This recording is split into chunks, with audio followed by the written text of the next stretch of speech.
अध्याय छठा तत्वार्थ। 7 तथ्य। किसी भी कार्य को प्रारंभ करने से पहले श्रद्धा का महत्व दर्शाया जा चुका है, परंतु श्रद्धा किस बात की जाए यह नहीं बताया गया। कोई पदार्थ तैयार करने के लिए एक कारखाना लगाने से पहले स्वाभाविक रीति से हमारे मन में तथा एक वैज्ञानिक के मन में 7 प्रश्न उठते हैं। वे 7 बातें ही किसी कार्य की सफलता के लिए यथार्थता जानने व श्रद्धा करने योग्य हैं, क्योंकि उसके जानने व श्रद्धा किए बिना वह कार्य प्रारंभ ही नहीं किया जा सकेगा। यदि उन 7 बातों में से किसी एक दो बातों मात्र का ज्ञान व श्रद्धान रखकर अन्य बातों की परवाह न करके कार्य प्रारंभ कर दिया जाए, तो अंधवत ही इधर उधर हाथ पांव मारने पड़ेंगे और फल निकलेगा निष्फल पुरुषार्थ या पूंजी का विनाश। दृष्टांत से यह बात स्पष्ट हो सकेगी। वे 7 बातें निम्न प्रकार हैं। पहली, मूल पदार्थ यानी रॉ मटेरियल क्या है। दूसरी, उसके संपर्क में आने वाले अन्य पदार्थ इम्प्योरिटीज क्या हैं। तीसरी, मिश्रण का कारण क्या है। चौथी, पदार्थ का मिश्रित स्वरूप क्या है। पांचवी, मिश्रण के प्रति सावधानी का उपाय। छठी, मिश्रित अन्य पदार्थों के शोधन का उपाय। सातवीं, शुद्ध पदार्थ का स्वरूप क्या है। देखिए, एक डेयरी फार्म लगाना इष्ट है तो ये 7 बातें जाननी पड़ेंगी। पहला, मूल पदार्थ यानी दूध क्या है। दूसरा, इसके साथ रहने वाले पानी, बैक्टीरिया आदि सूक्ष्म जंतु क्या हैं। तीसरा, बैक्टीरिया की उत्पत्ति के कारण क्या है। चौथा, जल व बैक्टीरिया से मिश्रित दूध का स्वरूप क्या है। पांचवा, बैक्टीरिया की नवीन उत्पत्ति रोकने का उपाय। छठा, पूर्व बैक्टीरिया के विनाश का तथा दुग्ध शोधन का उपाय।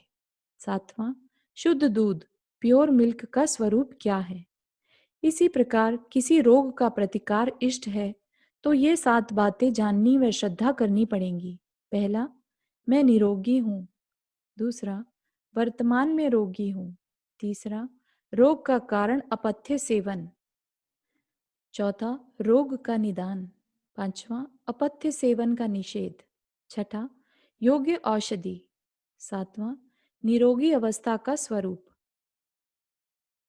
अब आप ही विचारिए कि क्या इन 7 बातों के ज्ञान व श्रद्धान बिना कारखाना या डेयरी फार्म लगाना या रोग का दूर किया जाना संभव है। और यदि इन 7 बातों में से किसी एक दो मात्र बातों के ज्ञान व श्रद्धान के आधार पर कार्य प्रारंभ करने का दुस्साहस भी कर लिया तो क्या फल होगा। लाभ की बजाय हानि। बैक्टीरिया की उत्पत्ति व उसके दूर करने का उपाय न जानने के कारण उसके प्रति सावधानी न रह सकेगी, फलतः दूध सड़ जाएगा। रोग के कारणों अर्थात अपथ्य का या ठीक औषधि का ज्ञान न होने के कारण अपथ्य सेवन न छोड़ सकूंगा तथा गलत औषधि ले लूंगा, फलतः रोग घटने की बजाय बढ़ जाएगा इत्यादि। अतः श्रद्धा की विषयभूत 7 बातें जाननी आवश्यक हैं। यहाँ जीवन का शांति रूप कार्य अभिष्ट है, अतः 7 बातें जाननी व श्रद्धा करनी योग्य हैं। पहला, मैं जिसे शांति चाहिए वह क्या है। दूसरा, संपर्क में आने वाले अन्य पदार्थ क्या हैं। तीसरा, अशांति क्यों। चौथा, अशांति क्या है। पांचवा, नवीन अशांति को रोकने का उपाय। छठा, पूर्व अशांति के कारणों का विनाश कैसे। सातवां, शांति क्या। इन सब बातों का आगम में 7 तत्व कहकर निर्देश किया गया है। इन 7 तत्वों के नाम हैं जीव, अजीव, आश्रव, बंध, संवर, निर्जरा व मोक्ष। इन सब का विस्तृत स्वरूप आगे चलेगा, क्योंकि उनके विस्तार का ज्ञान हुए बिना श्रद्धा किस पर करेंगे। नाम मात्र जानने से तो काम चलता नहीं। नाम तो भले कुछ और रख लीजिए, पर शांति पथ में उपयोगी इन उपरोक्त बातों का स्वरूप जानना अति आवश्यक है। ज्ञानी जनों ने कहीं भी अंधविश्वास करने को नहीं कहा है। आगम, युक्ति व अनुभव इन तीनों से परीक्षा करके ही स्वीकार करने का निर्देश किया है। इन तीनों में ही अनुभव प्रधान है, जैसा कि कल वाले श्रद्धान के प्रकरण में स्पष्ट कर दिया गया है। तत्व। इसीलिए यहाँ तथ्य शब्द का प्रयोग न करके तत्व शब्द का प्रयोग किया गया है। तत्व अर्थात तत् जमा त्व। तत् का अर्थ है वह और त्व का अर्थ पना या स्वभाव। जैसे अग्नि का स्वभाव उष्ण तत्व, जल का स्वभाव शीतलत्व, जीव का स्वभाव चेतनत्व। इस प्रकार तत्व शब्द का अर्थ हुआ वह का वहपना, अर्थात जिस किसी भी पदार्थ का, द्रव्य का अथवा भाव का कथन करना अभिप्रेत है उसका स्वभाव। इस प्रकार दृष्टि को विशालता प्रदान करता है यह शब्द, द्वैत से अद्वैत की ओर ले जाता है यह शब्द। वह कैसे, सो देखिए। स्वभाव कहते हैं किसी पदार्थ की उस जातीयता को जो कि उस ही प्रकार के अनेक पदार्थों में अनुगत हो। जैसे अनेक अग्नियों में अनुगत एक अग्नि तत्व, अर्थात एक अग्नि जातीयता। अनेक जीवों में अनुगत एक चेतनत्व, अर्थात एक चेतन जातीयता। अनेक जड़ परमाणुओं में अनुगत एक जड़त्व, अर्थात एक जड़ जातीयता। यह दृष्टि से देखने पर पता चलता है कि द्रव्य और तत्व में कुछ भेद है। तत्व सामान्य है और द्रव्य उसके विशेष। भले जीव द्रव्य अनेक हों, परंतु सब में अनुगत चेतनत्व या चेतन तत्व एक है। भले परमाणु अनेकों हों, परंतु उन सब में अनुगत जड़त्व या जड़ तत्व एक है। इस प्रकार यह शब्द द्वैत में अद्वैत उत्पन्न करता है और बताता है कि जीव तत्व एक है, भले ही जीव द्रव्य अनेक हुआ करें। इसी प्रकार अजीव तत्व एक है, भले ही अजीव द्रव्य अनेक हुआ करें। इसी प्रकार आश्रव, बंध तथा संवर, निर्जरा, ये चारों तत्व भी एक एक हैं। भले आश्रव तथा बंध के अंतर्गत आने वाले राग, द्वेष आदि भाव अनेक हों, अथवा संवर, निर्जरा के अंतर्गत गिने जाने वाली व्रत, समिति, गुप्ती आदि क्रियाएं तथा वैराग्य आदि भाव अनेक हों। इसी प्रकार मोक्ष तत्व भी एक है, भले ही मुक्त जीव अनेक हुआ करें।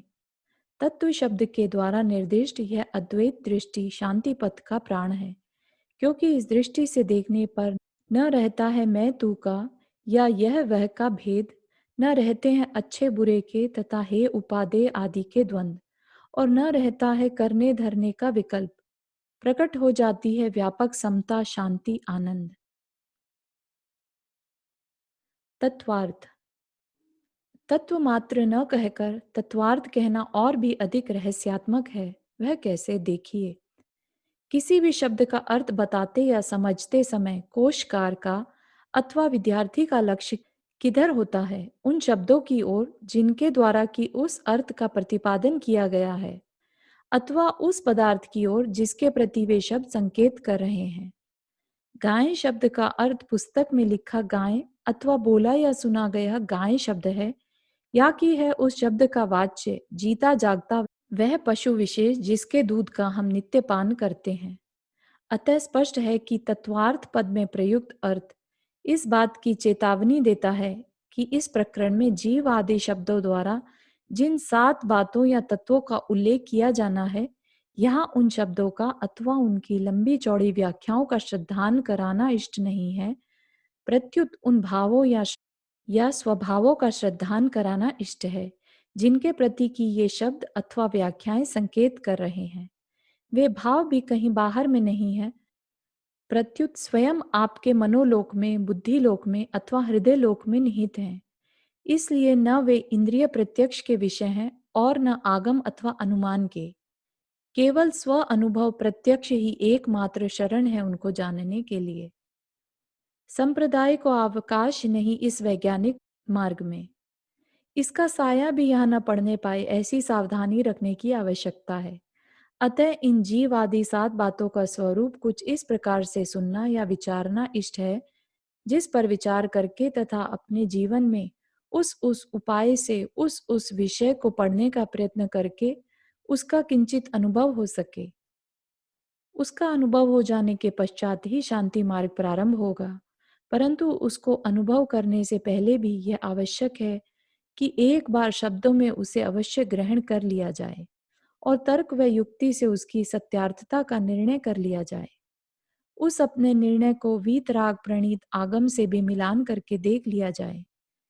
क्योंकि बिना ऐसा किए अव्वल तो मैं अनुभव करने का प्रयत्न ही किस विषय में के प्रति करूंगा, और यदि अंधों की भांति शब्दों का स्पष्ट रहस्यार्थ समझे बिना करने लगा तो लाभ क्या होगा। अतः अब आगे के प्रकरणों में इन सब बातों का ही क्रमशः विवेचन चलेगा।